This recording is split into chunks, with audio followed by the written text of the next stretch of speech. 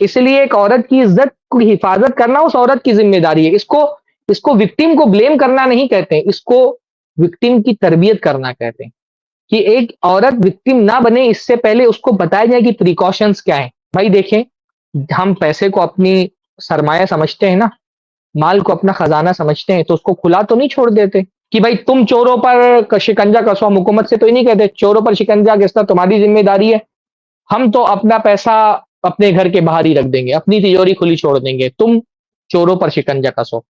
ہم ایک طرف حکومت سے درخواست کرتے ہیں کہ آپ چوروں کو کنٹرول میں کریں، تو دوسری طرف جو اپنا سرمایہ ہے، اپنا مال ہے، ہیرے جواہرات ہیں، سونا چاندی ہیں، اس کو گھر کے اندر کبڈ کے اندر والے طاق میں دو دو تین تین چابیاں لگا کر کے رکھتے ہیں، کیونکہ ہم اس کو قیمتی سمجھتے ہیں۔ اپنی قیمتی شے کی حفاظت کرنا کوئی بری بات نہیں ہے۔ تو اگر کوئی مذہبی آدمی میں اس لیے کہہ رہا ہوں کہ یہ ایسا معاملہ ہے نا جس میں ایسا نہیں کہ صرف مولوی یہ بات کرتے ہیں، معاشرے میں ہر مذہب کا کم سے کم اتنا بنیادی عزت کا تصور تو ان کے یہاں پایا جاتا ہے، تو بہت سارے پنڈت بھی آج کے دور میں آپ دیکھیں اس طرح کی بات کرتے ہیں کہ عورتوں کو مناسب لباس پہن کر کے گھر سے باہر نکلنا چاہیے، مناسب وقت میں باہر نکلنا چاہیے۔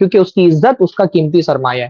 تو کپڑے کے معاملے میں ہمارے ملک کا جو لبرل طبقہ ہے نا، اس نے اس مسئلے کو بہت سینسیٹیو بنا دیا ہے، یہاں تک کہ اس پر بات کرنا مشکل ہو گیا ہے، کیونکہ جب بھی یہ کہا جاتا ہے نا کہ عورت فلاں طرح کے کپڑے پہنے، تو ہمارا جو ایک فیمنسٹ طبقہ ہے وہ اس کو اس طرح سے دکھاتا ہے کہ یہ مرد جو ہے نا وہ اپنی حکمرانی عورت پر قائم کرنا چاہتا ہے۔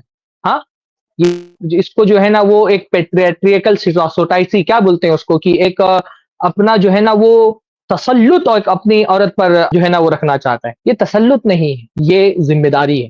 ہاں، جس کو آپ پیٹریارکی کہتے ہیں یا جس کو آپ مردانہ سوچ کہتے ہیں، مرد معاشرے میں عورت کا صرف حاکم نہیں ہے، عورت پر صرف جو ہے وہ سردار نہیں بنا ہوا ہے، مرد عورت کا ذمہ دار بھی ہے، اور عورت کی ذمہ داری میں ایک مرد کی سب سے پہلی ذمہ داری ہے اس عورت کی عزت کی حفاظت کرنا۔ تو اگر آپ اس کو ایک مردانہ سوچ بھی کہتے ہیں اور آپ یہ کہتے ہیں کہ یہ جو ہے وہ ایک طرح کی، اگر آپ اس کو ایک مردانہ تسلط بھی سمجھتے ہیں، تو اس مردانہ تسلط کو مرد کی فکر مندی سے جوڑیں۔ اگر معاشرے کا مرد آپ کے گھر میں آپ کا باپ یا آپ کا بھائی آپ کو مناسب لباس پہننے کا حکم دے رہا ہے، تو یہ اپنا تسلط جمانے کے لیے نہیں، یہ آپ کی عزت کی حفاظت کے لیے حکم دے رہا ہے۔ یہ کوئی جو ہے نا وہ آپ کے اوپر کسی طرح کی حکمرانی کرنے کی خواہش نہیں ہے، بلکہ آپ کی حفاظت کرنا چاہتا ہے وہ۔ یہ جو فیمنسٹ نقطۂ نظر سے جب ہم دیکھتے ہیں، خاص طور پہ جب عورت کے لباس کے بارے میں بات ہوتی ہے، تو یہ تانا بہت کسا جاتا ہے کہ بھائی مرد جو ہے نا وہ اپنی نگاہیں نیچی ہی رکھے، میں کیوں اپنے آپ کو چھپاؤں؟ مرد کو اپنی نگاہیں نیچی رکھنی، شریعت تو پہلے یہی کہتی ہے کل للمؤمنین یغضوا من ابصارہم، ایمان والوں سے کہو کہ وہ اپنی نگاہیں جھکا کر کے رکھ۔ مرد کو الگ حکم ہے کہ وہ نگاہوں کو جھکا کر کے رکھے، لیکن عورت کو بھی الگ حکم ہے ولا یبدین زینتہن، کہ عورتیں بھی اپنی زینت کا اظہار نہ کرے، اور یہی عدل کا تقاضا ہے، اسی سے سوسائٹی کو بچایا جا سکتا ہے کہ مرد کو بھی اس کی حد میں رہنے کے لیے کہا جائے اور عورت کو بھی اس کی حد میں رہنے کے لیے کہا جائے، نہ مرد اپنی حدیں پھلانگے نہ عورت اپنی حدیں پھلانگے، دونوں اپنے اپنے دائرے کے اندر رہے۔ تو یہ بہت مشکل ہو گیا ہے آج، خاص طور پہ جو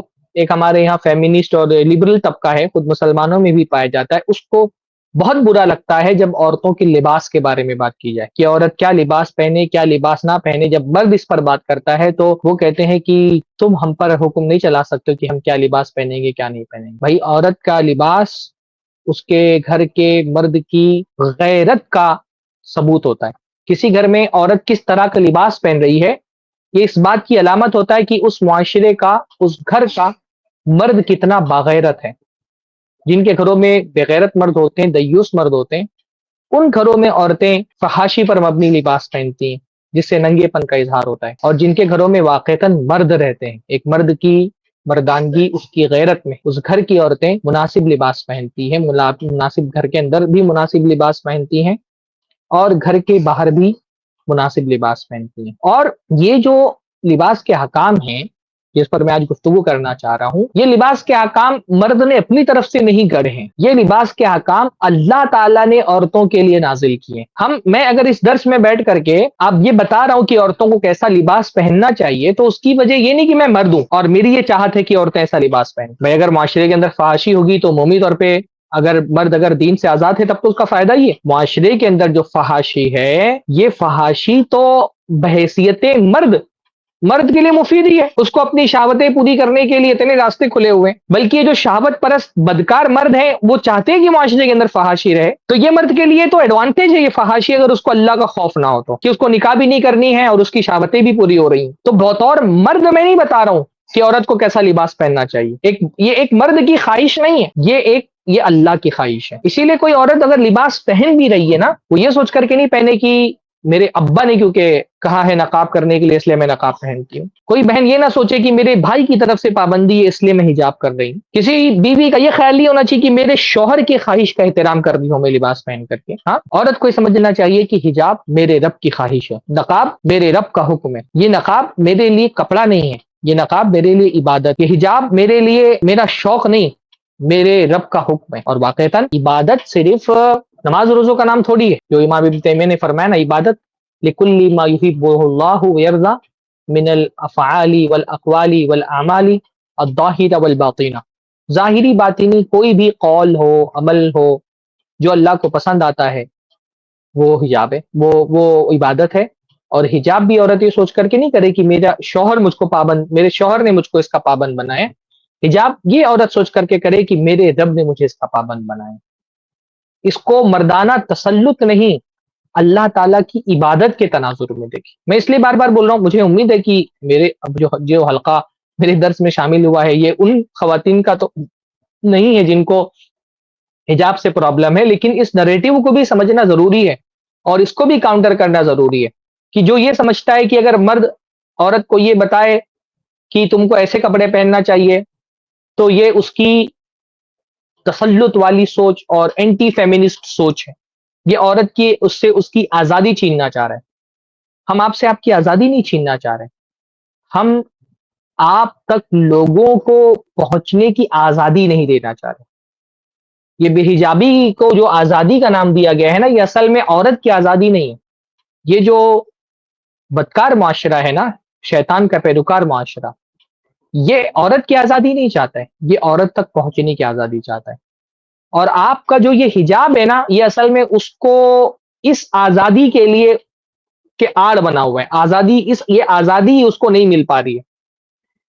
جب ایک عورت نقاب پہن کر کے حجاب پہن کر کے نکلتی ہے نا، تو وہ جو شہوت پرست نگاہیں ہیں، وہ جو ہوس زدہ نگاہیں ہیں، وہ آپ تک نہیں پہنچ پا رہی ہے۔ یہ نقاب اس ہوس زدہ بڑھتے ہوئے ہاتھ کو آپ کی طرف بڑھنے سے روک رہی ہے، ان ہوس زدہ آنکھوں کو آپ سے اپنی شہوت پورا کرنے سے روک رہی ہے، یہ آپ کی آزادی پر قدغن نہیں ہے، یہ ہوس زدہ آنکھوں کی آزادی پہ قدغن ہے آپ کا نقاب۔ یہ شہوت پرست نگاہوں کی آزادی کو چھین رہی ہے، یا آپ کی آزادی نہیں چھین رہی ہے، تو آپ کو محفوظ کر رہی ہے۔ یہ نقاب آپ کی حفاظت ہے، یہ نقاب آپ کے قیمتی ہونے کی علامت ہے الحمدللہ۔ کوئی اس کا کتنا بھی مذاق کیوں نہ بنا لے۔ بھائی شیطان کیا کرتا ہے، جب وہ دلائل کے میدان میں مات کھا جاتا ہے نا، تو وہ استہزاء کی بات کرتا ہے۔ آج کے دور میں یہی ہو گیا ہے، سوشل میڈیا سے لے کر کے الیکٹرانک میڈیا تک، نقاب کی بات کہی جائے، حجاب کی بات کہی جائے، تو اس کو ایک دقیانوسی خیال سمجھا جاتا ہے، یا اس کو ایک کنزرویٹو مائنڈ کے لوگوں کی علامت سمجھا جاتا ہے۔ شیطان نے تو یہی چال چلی ہے کہ جو چیزیں کسی زمانے میں معاشرے کے اندر شرافت کی علامت سمجھی جاتی تھیں، اس کو اب دقیانوسی خیالات رکھنے والے لوگوں کی علامت بنا دیا گیا ہے۔ لیکن ایک مومنہ عورت شیطان کے اس بہکاوے میں نہیں آتی۔ تو لباس سے متعلق جو احکام ہے، یہ ایسا نہیں کہ بطور مرد میں آپ کے سامنے رکھ رہا ہوں، یہ مردوں کی خواہش ہے کہ آپ ایسا لباس پہنیں، یہ اللہ کی خواہش، اللہ تعالیٰ یہ چاہتا ہے آپ سے کہ آپ ایسا لباس پہنیں۔ تو ایک تو حکم یہ ہو ہی گیا کہ عورت کو گھر کے اندر رہنا ہے، لیکن اگر ضرورت کے تحت عورت گھر سے باہر نکل بھی رہی ہے، تو شریعت اس کو کچھ چیزوں کا پابند بناتی ہے کہ وہ حجاب کر کے گھر سے باہر نکلے۔ اب جو حجاب آپ پہنیں گی، وہ حجاب کیسا ہونا چاہیے؟ ایک عورت جو حجاب پہن کر کے چلے، اگر جو ہمارے یہاں خواتین سن رہی ہیں، یہ ان کے لیے ہے، اور جو مرد حضرات سن رہے ہیں، یہ ان کے لیے بھی ہے کہ وہ اپنے گھر میں خواتین کو ایسا حجاب پہنائیں، وہ دیکھیں کہ کیا ان کے گھر کی خواتین جو ان کے زیر تربیت ہیں، جن کی نگرانی اللہ تعالیٰ نے ان کے ذمہ دی ہے، اور جن کے بارے میں ان سے قیامت کے دن سوال ہونے والا ہے۔ اللہ تعالیٰ نے فرمایا الرجل راع علی اہل بیتہ وہو مسئول عنہ، کہ مرد جو ہے وہ اپنے گھر والوں پر ذمہ دار ہے، اور قیامت کے دن اس سے اس کی ذمہ داری کے بارے میں سوال کیا جائے گا۔ تو جو ذمہ داری کے بارے میں سوال ہوگا، اس میں سے ایک سوال اپنے گھر کی عورتوں کی حجاب کے بارے میں بھی ہوگا۔ ذمہ داری صرف کھلانے پلانے کی ذمہ داری نہیں ہے، ایک باپ ہونے کی حیثیت سے میں قیامت کے دن پوچھا جائے گا کہ میری بیٹی کیسا نقاب پہن کر کے گھر سے باہر نکلتی تھی۔ ایک بھائی ہونے کی حیثیت سے میری بہنوں کے بارے میں مجھ سے سوال ہوگا جب تک کہ وہ میرے زیر نگرانی۔ شادی ہو گئی، سسرال چلی گئی، تب تو بھائی کا کوئی بس نہیں چلتا ہے، لیکن جب تک وہ اپنی بہن اس کے بھائی کے زیر دست ہے، اس بہن کے بارے میں اللہ تعالیٰ کے اس کو جواب دہ ہونا پڑے گا۔ ایک شوہر ہونے کی حیثیت سے اپنی بیوی کے بارے میں مجھ سے سوال کیا جائے گا، صرف اس کے کھانے پینے کے بارے میں نہیں، اس کے پہننے اور اوڑھنے کے بارے میں بھی سوال کیا جائے گا، اس کے لباس اور اس کے حجاب کے بارے میں بھی سوال ہوگا۔ تو جو مرد حضرات سن رہے ہیں، ان کو یہ نہیں لگنا چاہیے کہ یہ تو عورتوں کا موضوع ہے۔ حجاب کا حکم عورتوں کے لیے ہے کہ وہ پہنے، اور حجاب کا حکم مردوں کے لیے ہے کہ وہ اپنی عورتوں کو حجاب کرائیں اس طرح سے۔ تو حجاب جو ہے وہ مسئلہ یہ ہو گیا کہ ہمارے یہاں حجاب ایک طرح کا ڈریس کوڈ بن گیا، ایک طرح کا یونیفارم بن گیا۔ عورتیں سمجھتی ہیں بس ایک کالے کلر کا یا کلرفل کوئی کپڑا ہو جو اوپر سے پہن لیں، اور بس اسی کا نام حجاب ہے۔ عجیب سے عجیب طرح کے حجاب اس لیے مارکیٹ میں چلتے ہیں، کالا سا کوٹ ڈالا ہوا ہے اور گلے میں ایک رومال کی طرح باندھ لیا ہے، اس کو بھی لوگ حجاب کہتے ہیں۔ ہاں، ٹائٹ سا حجاب پہنا ہوا ہے، جسم کا ایک ایک عضو ظاہر ہو رہا ہے، زیر جامہ تک کے نقاب کے اوپر سے دکھائی دے رہے ہیں، اس کو بھی لوگ حجاب کہتے ہیں۔ کسی کا یہاں سے کٹا ہوا ہے، کسی کا یہاں سے کٹا ہے، کوئی یہاں سے جالی لگی ہوئی ہے، یہاں سے جالی لگی ہوئی ہے، لوگ کہتے ہیں یہ بھی حجاب ہے، کیونکہ وہ حجاب کی طرح دکھ رہا ہے۔ کسی نے جو ہے وہ کمر سے رسی باندھ کر کے ٹائٹ کر دیا ہے، تو کسی نے جو ہے وہ گل بوٹے لگا لیے ہوئے ہیں، چمکیلے قسم کے نگ لگے ہوئے ہیں، چمچما رہی ہے عورت نقاب میں، اس کو بھی حجاب کہا جا رہا ہے۔ یہ حجاب نہیں ہے، یہ حجاب کا مذاق ہے۔ ہاں، کالے برقے کو بھی ایک فتنہ تازہ کہیے، اس کو پردہ نہیں پردے کا جنازہ کہیے۔ یہ جس طرح کا نقاب پہنا جا رہا ہے، یہ پردہ نہیں ہے، یہ پردے کا جنازہ ہے۔ میں نے کہا نا، حجاب ایک عبادت ہے، اور عبادت کب قبول ہوگی؟ جب وہ اس طرح سے کی جائے جیسا اللہ تعالیٰ نے کرنے کا حکم دیا ہے۔ یہ نقاب بھی ایک عبادت ہے، ایسے نہیں آپ نے کوئی بھی کپڑا پہن لیا، نقاب کے نام پہ کوئی یونیفارم ہے پہن لیا ہو گیا حجاب، نہیں۔ نقاب ویسا پہننا ہے جیسا پہننے کا نقاب اللہ تعالیٰ نے حکم دیا ہے، جو اس کا مقصد ہے وہ مقصد اس سے حاصل ہونا چاہیے۔ اگر نقاب کا جو مقصد ہے وہ مقصد ہی پورا نہیں ہو رہا، تو پھر نقاب نقاب نہیں، حجاب حجاب نہیں ہے، بس کپڑے کا ایک ٹکڑا ہے۔ مردوں کو بھی یہ بات سمجھنی چاہیے۔ اصل میں یہ سارا، بار بار یہ بات میں کہتا ہوں نا، کہ یہ ساری جو بے حجابی ہے، اس کا بنیادی سبب مردوں کی بے غیرتی۔ ہاں، وہ جو اکبر الہ آبادی کا شعر ہے نا، بے پردہ نظر آئی جو کل چند بیبیاں، اکبر زمین پہ غیرت قومی سے گڑ گیا. ہاں، بے پردہ نظر آئیں جو کل چند بیبیاں، یعنی چند عورتوں کو پرانے زمانے میں شریف خواتین کو بی بی کہا جاتا تھا نا، تو کہا جاتا تھا کہ کہا اکبر الہ آبادی نے، بے پردہ نظر آئیں جو کل چند بیبیاں، اکبر زمین پہ غیرت قومی سے گڑ گیا. غیرت میں قومی غیرت، ایک مسلمان کو اپنے صرف اپنی بیوی اور اپنی بہن اور اپنی بیٹی کے بارے میں نہیں، پوری مسلم قوم کی عورت کے بارے میں غیرت ہونی چاہیے کہ میری قوم کی بچیاں حجاب پہنے، صحیح سے نقاب پہنے. یہ اکبر اپنے زمانے کی بات کر رہے ہیں. بے پردہ نظر آئیں جو کل چند بیبیاں، اکبر زمین پہ غیرت قومی سے گڑ گیا. پوچھا جو ہم نے آپ کا پردہ وہ کیا ہوا، جو پردہ آپ کرتی تھی، نقاب پہنتی تھی، وہ کیا ہوا. پوچھا جو ہم نے آپ کا پردہ وہ کیا ہوا، کہنے لگیں کہ عقل پہ مردوں کے پڑ گیا. مردوں کی عقل پہ پردہ پڑا ہوا ہے.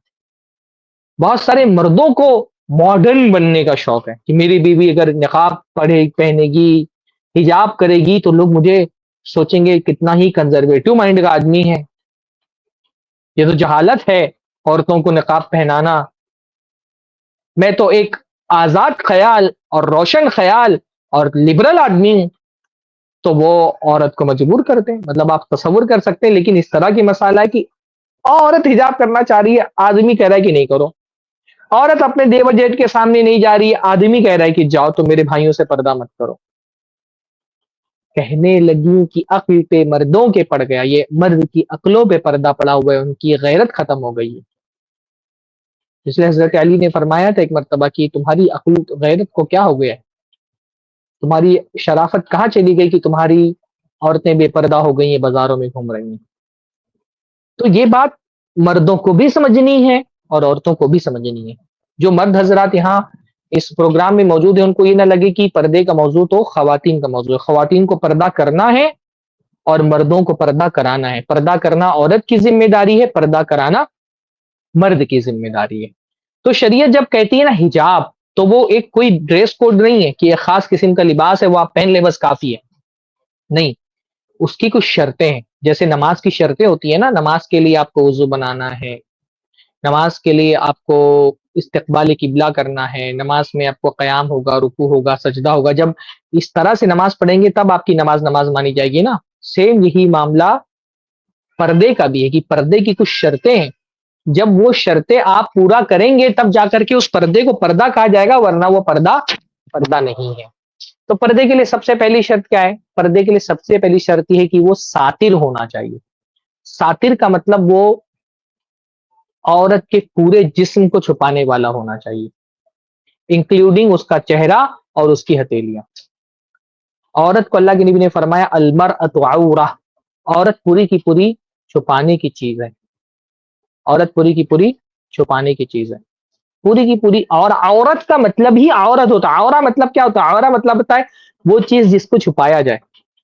تو اردو میں، عربی میں عورت کے لیے المرأہ آتا ہے. تو اللہ نے فرمایا المرأۃ عورہ. المرأہ یعنی عورت، خاتون جو ہے وہ عورت ہوتی ہے، یعنی عورت پوری کی پوری چھپانے ہی کی چیز ہے. عورت کا مطلب ہی ہوتا ہے جس کو چھپایا جائے. آر سنتا ہے نا، آر ایک لفظ آتا ہے، آر کا مطلب شرمندگی ہوتا ہے نا، آر دلانا. تو عورہ کا مطلب ہوتا ہے جس کے ظاہر ہونے پر شرم آنے لگے. عورت کا مطلب بھی کیا ہوتا ہے کہ ایک عورت کا اگر جسم کا کوئی بھی حصہ ظاہر ہو جائے غیر مرد پر تو وہ شرما جائے گی.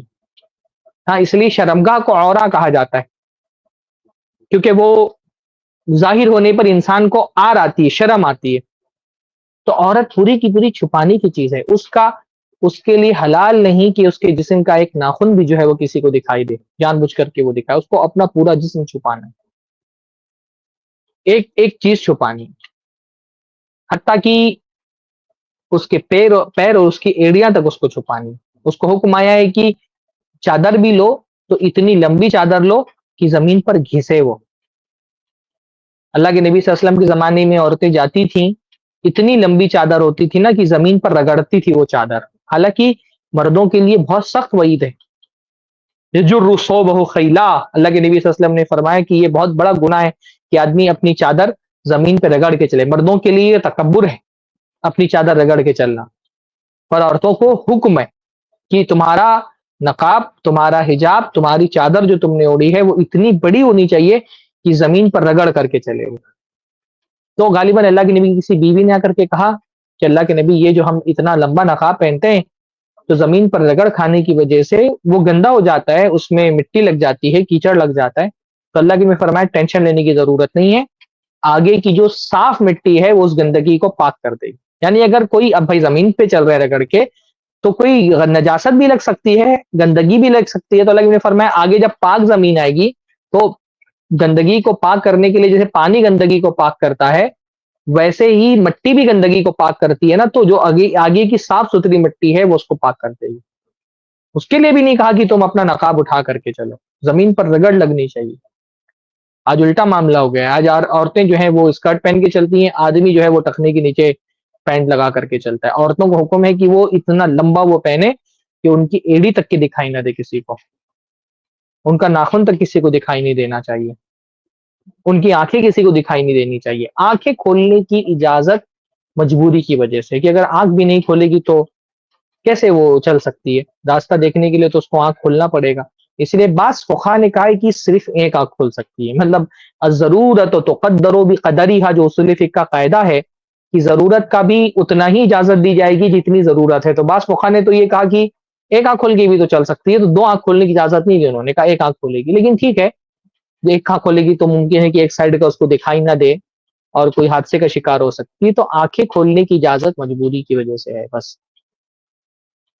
اگر وہ مجبوری نہ ہو تو اس کو آنکھ کھولنے کی بھی اجازت نہیں ہے. آنکھ کا بھی پردہ ہے، اور اگر آنکھ کھولنے کی اجازت بھی ہے تو وہ اس شرط پر ہے کہ اس پہ کسی طرح کی زینت نہ لگی ہوئی ہو. تو عورت پوری کی پوری پردہ ہے. اس کا ہتھیلی صحیح قول کے ٹھیک ہے، پرانے فقہا کے یہاں پہ اس بارے میں اختلاف تھا کہ کیا عورت کی ہتھیلی اور اس کا چہرہ یہ پردے میں شامل ہے کہ نہیں شامل ہے. بعض جو قرآن کی آیت ہے یا ایھا النبی قل لازواجک وبناتک ونساء المؤمنین یدنین علیہن من جلابیبہن، جو اللہ تعالیٰ نے فرمایا کہ اپنی لگی اپنی بیویوں سے اور اپنی بیٹیوں سے اور مومنوں کی ماؤں سے، یعنی ونساء المؤمنین اور مومنوں کی عورتوں سے یہ کہہ دیں کہ وہ اپنے کپڑے کو جو ہے وہ یدنین علیہن من جلابیبہن، کہ اپنے کپڑے کو اپنے اوپر ڈال لیں. الا ذالک ادنی ان یعرفن فلا یؤذین، تو اس طرح سے وہ پہچان لی جائیں گی اور ان کو ایذا نہیں پہنچایا جائے گا. اس میں یدنین علیہن من جلابیبہن کہ اپنی جلباب کو اپنے اوپر سے ڈال لیں، اس کا مطلب ہی یہ ہے، جلباب کا ڈالنے کا مطلب ہی یہ ہے کہ وہ نیچے سے جھکائیں. ہاں، جیسے پہلے زمانے میں گھونگھٹ ہوتا تھا نا، اس گھونگھٹ کو جیسے نیچے جھکایا جاتا تھا، تو اس لیے اکثر مفسرین نے یدنین علیہن من جلابیبہن کا معنی یہی بتایا کہ جلباب کہتے ہیں کہ ہوا ما یوضع علی الراس فاذا ادنی سطر الوجه، کہ جو جلباب ہوتا ہے اس کو سر پہ رکھا جاتا تھا، اور جب جو کہا یدنین علیہن، جب اس کا ادنا کرایا جائے گا، اس کو ڈالا جائے گا اور اس کو گرایا جائے گا، سطر الوجہ، تو وہ چہرے کو چھپا لے گا. جن علماء نے کہا نا کہ چہرے کو چھپانے کا حکم قرآن مجید میں موجود ہے، کہ ادنا کا مطلب ہی ہوتا ہے جلباب، یعنی سر پہ جو دوپٹہ تھا اس کو جھکانا. تو سب کو سر کے دوپٹے کو جھکائیں گے، گرائیں گے، تو وہ کیا کرے گا؟ سطر الوجہ، وہ چہرے کو چھپا لے گا. اسی لیے جلباب کا مطلب ہی یہ کہا گیا ہے کہ الجلباب ما یستر جمیع البدن، کہ جلباب اس کو کہتے ہیں جو پورے بدن کو چھپا لے. بعض مفسرین نے جو سورہ نور کی آیت ہے الا ما ظہر منھا، جو اللہ نے فرمایا کہ اپنی زینتوں کو چھپاؤ سوائے اس کے جو ظاہر ہو جائے، اس سے بعض مفسرین نے کہا کہ ظہرا منہا سے مراد چہرہ اور ہتھیلی ہے، کہ چہرہ اور ہتھیلی تو ظاہر ہو جاتے ہیں تو ان کو چھپانا واجب نہیں ہے. لیکن صحیح ترین قول کے مطابق، جیسے حضرت ابن مسعود رضی اللہ تعالیٰ عنہ سے وہ قول مروی ہے جو انہوں نے کہا ہے ای ما ظہر منھا بلا قصد، کہ بغیر قصد کے جو ظاہر ہو جا رہا ہے وہ مراد ہے. اس لیے یہ نہیں کہا ما اظہرت منھا، جو وہ خود سے ظاہر کر دے.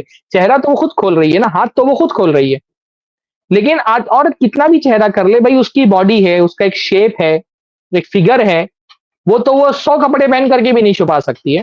کہیں نہ کہیں وہ ظاہر ہوگا، اس کا موٹاپا، اس کا دبلا ہونا، اس کا لمبا ہونا، اس کا ناٹے قد کا ہونا. اس کے جسم کا جو نشیب و فراز ہے وہ کپڑے سے نہیں چھپایا جا سکتا ہے. تو جو بغیر کسد کے ظاہر ہو جائے، اس کے جسم میں ایک خاص طرح کی بو ہے، ہاں وہ بغیر اس کے قصد کے ظاہر ہو جائے گی. تو جو اس کے قصد کے بغیر ظاہر ہو جائے اس پر اللہ تعالیٰ نے کہا کہ پکڑ نہیں ہوگی. ما ظہر منہا سے یہ مراد ہے. یعنی عجیب بات ہے، اللہ تعالیٰ نے فرمایا کہ عورتوں سے یہ کہا جائے ولا یبدین زینتہن، کہ وہ اپنی زینت کا اظہار نہ کرے. اور زینت میں سب سے بڑی زینت تو عورت کا چہرہ ہوتا ہے. سب سے زیادہ اٹریکشن ایک عورت کے جسم میں اس کے چہرے سے ہوتا ہے. اسی لیے تو جب کسی مرد کو یہ اجازت دی گئی جب کسی عورت کو خطبہ دے تو خطبہ دینے کے بعد یعنی نکاح کا پیغام بھیجنے کے بعد وہ عورت کو دیکھ سکتا ہے. تو کیا دیکھے گا؟ ایک آدمی اگر کسی عورت کو رشتہ بھیجتا ہے تو کیا دیکھے گا؟ وہ اس کا چہرہ دیکھے گا، اس کی ہتھیلی دیکھے گا. تو فقہ نے یہ بات لکھی ہے کہ چہرہ جو ہے وہ زینت اور حسن کا مرکز ہے. کوئی عورت خوبصورت ہے یا بدصورت ہے یہ تو اس کی صورت دیکھ کے پتہ چلے گی. تو سب سے پہلے زینت تو چہرے میں ہوتی ہے، اس لیے چہرہ دیکھ سکتا ہے. اور اس کے جسم کی بناوٹ کیسی ہے یہ اس کی ہتھیلیاں بتاتی ہیں. وہ ہتھیلیاں دیکھے گا تو اس کی جسم کی بناوٹ سمجھ میں آئے گی، اور چہرہ دیکھے گا تو اس کی خوبصورتی پر دلالت کرے گا. تو یہی دو چیزیں تو وہ دیکھ سکتا ہے. سب سے زیادہ زینت عورت کے چہرے اور اس کی ہتھیلیوں ہی میں تو ہے. تو ایسا کیسے ہو سکتا ہے کہ شریعت عورت سے کہہ رہی ہے کہ تم اپنی زینت کا اظہار مت کرو اور چہرہ کھولنے کی اجازت دے دے، ہتھیلی کھولنے کی اجازت دے دے؟ تو حجاب میں سب سے پہلی شرط یہی ہے کہ اس کا پورا جسم جو ہے نا وہ ساتر ہونا چاہیے. بہت ساری دلیلیں اس کی قرآن مجید کے اندر ہے. جیسے اللہ تعالیٰ نے فرمایا ازواج مطہرات کے بارے میں وَإِذَا سَأَلْتُمُوهُنَّ مَتَاعًا فَاسْأَلُوهُنَّ مِنْ وَرَاءِ حِجَاب، کہ جب تم عورتوں سے کوئی سامان مانگو یعنی اللہ کے نبی صلی اللہ علیہ وسلم کی بیویوں سے تو حجاب کے اوٹ سے مانگو. دیکھو اس حجاب کے پیچھے سے مانگو. میں دیکھ رہا ہوں کہ بعض ہمارے یہاں کے مفکرین کہتے ہیں قرآن میں کہیں حجاب کا حکم نہیں آیا ہے. یہ سورہ احزاب کی آیت نمبر 53 ہے جہاں حجاب کا لفظ بھی آیا خاص طور پہ. فرمایا اذا سألتموهن متاعا فاسألوهن من وراء حجاب، کہ جب تم ان سے کوئی سامان مانگو تو حجاب کے پیچھے سے مانگو. ایک جگہ فرمایا وَلْيَضْرِبْنَ بِخُمُرِهِنَّ عَلَى جُيُوبِهِنَّ، عورتیں جو ہے وہ اپنے دوپٹے کو اپنے سینے پر مار لیں، سینے پر سینہ ڈھانک لیں. ہاں تو جب یہ آیت نازل ہوئی تو انصار کی عورتوں نے کیا کیا؟ اپنے جو کپڑے تھے اس کو لیا اور اس کو بالکل اپنے آپ کو ڈھانک لیا. حضرت عائشہ فرماتی لما نزلت حاضی آیا اخذنا ازورہن، جو ان کے پاس ازار تھی اس کو لے لیا اور اس کو پھاڑ دیا کنارے سے، فاختمرن بہن، اور اس سے اپنے آپ کو ڈھانکنے لگے. یعنی کپڑے غربت تھی نا، کپڑے کی کمی تھی، تو جو ازار وغیرہ نیچے پہننے کے لیے تھی اس کا کنارہ پھاڑ کر کے اس سے فاختمرن بہی، عورتیں جو ہے نا اس سے اپنے آپ کو چھپانے لگی. تو حافظ ابن حجر فاختمرنا اس کا ترجمہ کرتے ہوئے فرماتے ہیں کہ فاختمرنا کا مطلب کیا ہے؟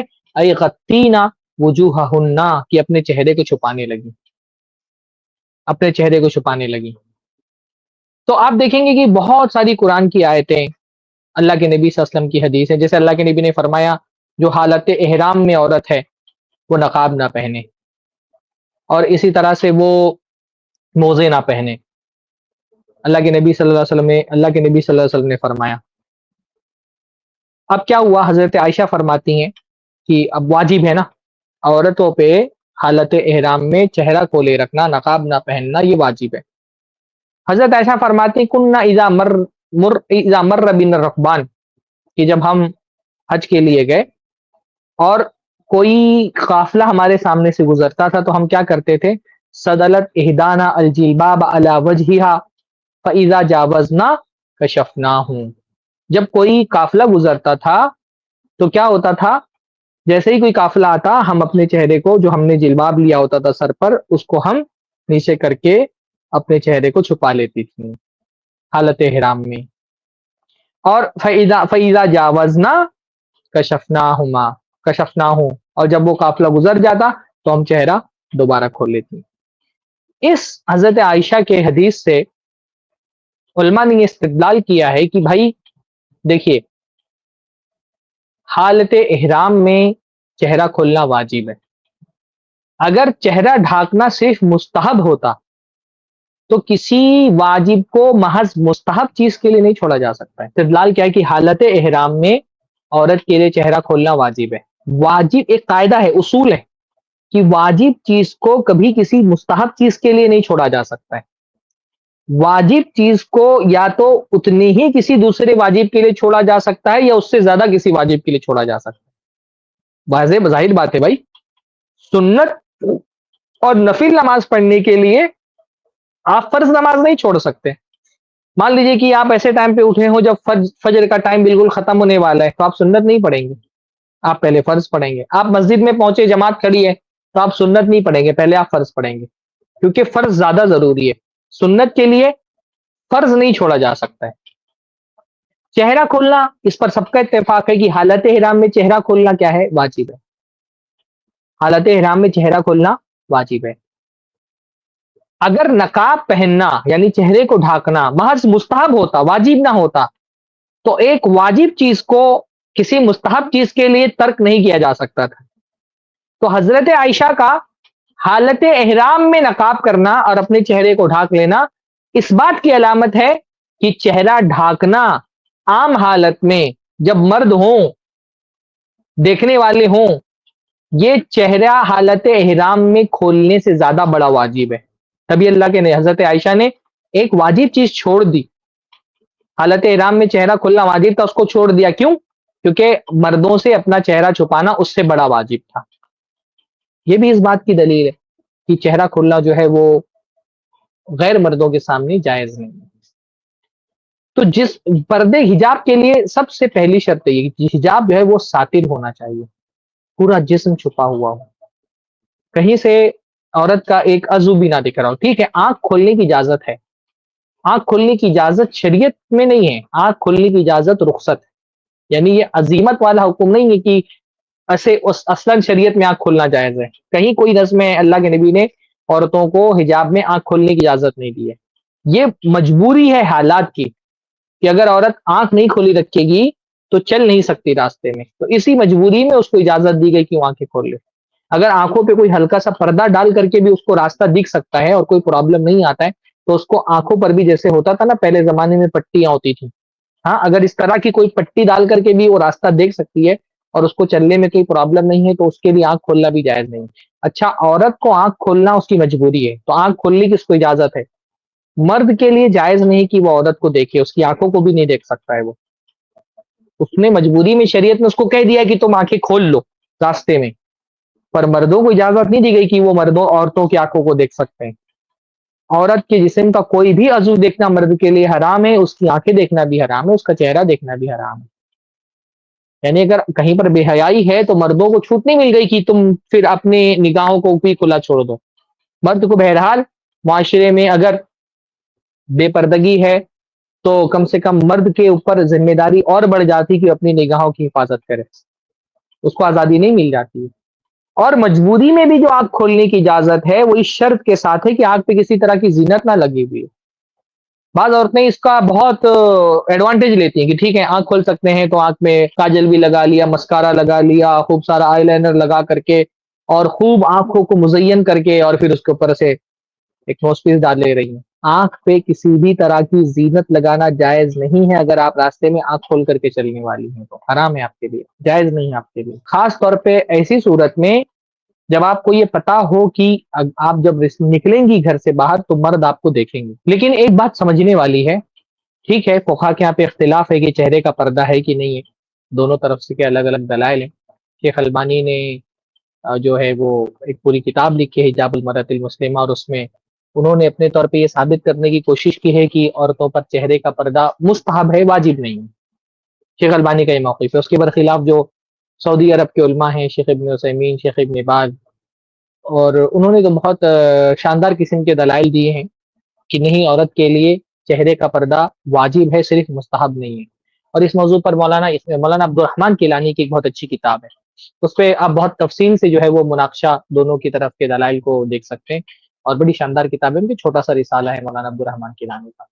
میں اس پوری ڈیٹیل میں نہیں جا رہا، جو چہرے کے پردے کا موضوع ہے اس پر میں صرف ایک نقطہ آپ کے سامنے رکھ رہا ہوں، اور یہ ایک نقطہ اگر آپ کے سمجھ میں آ جائے نا تو جو حجاب کا مسئلہ ہے، یعنی چہرے کے نقاب کا جو فقہا کے یہاں پہ اختلافی مسئلہ ہے، وہ سارا مسئلہ انشاءاللہ تعالی حل ہو جائے گا۔ نقطہ یہ ہے کہ بھائی ٹھیک ہے، چلو ہم اس طرح سے مان لیتے ہیں اتنی بات کہ فقہا کا اس پر تو اختلاف ہے کہ عورت کے چہرے کا پردہ واجب ہے کہ نہیں واجب ہے، پر فقہا کا اس میں کوئی اختلاف نہیں ہے کہ مرد کے لیے عورت کا چہرہ دیکھنا حرام۔ فقہا کا اس پر کوئی اختلاف نہیں ہے کہ مرد کے لیے حلال، یعنی اگر کسی عورت نے چہرہ کھولا ہوا بھی ہے تو بھی مرد کے لیے اس کا چہرہ دیکھنا حلال نہیں ہے۔ اللہ کے نبی کی بہت ساری حدیث میں سے پہلے پیش کر چکا ہوں، حضرت علی کو اللہ نے فرمایا، علی ایک نظر کے پیچھے دوسری نظر مت لے کر کے جاؤ، پہلی نظر پہ جو اچانک پڑ گئی تمہاری پکڑ نہیں ہے، لیکن دوسری نظر جو تم بالقصد ڈالو گے اس پر تمہاری پکڑ ہے۔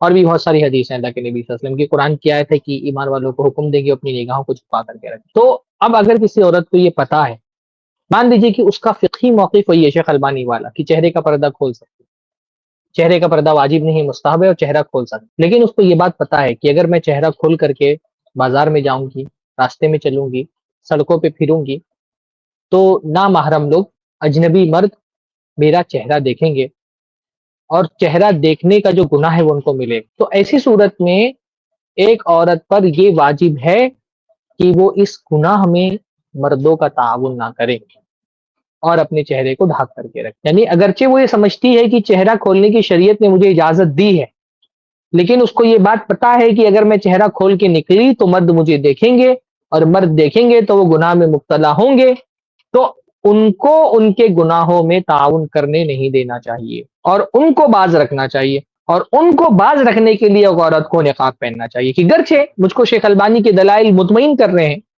اور جن فقہا نے کہا ہے کہ چہرے کا پردہ واجب نہیں ہے میں ان کے دلیل سے زیادہ مطمئن ہوں، لیکن پھر بھی کیونکہ میں چہرہ کھول کر کے چلوں گی تو اور مرد میرا چہرہ دیکھیں گے، اور اس پر تو سب فقہا کا اتفاق ہے کہ مردوں کے لیے عورت کا چہرہ دیکھنا جائز نہیں ہے، تو ایسی صورت میں مردوں کو گناہ پہ تعاون نہیں کرنا چاہیے ایک عورت کو، اور اس کو اپنے چہرے کا پردہ کرنا چاہیے۔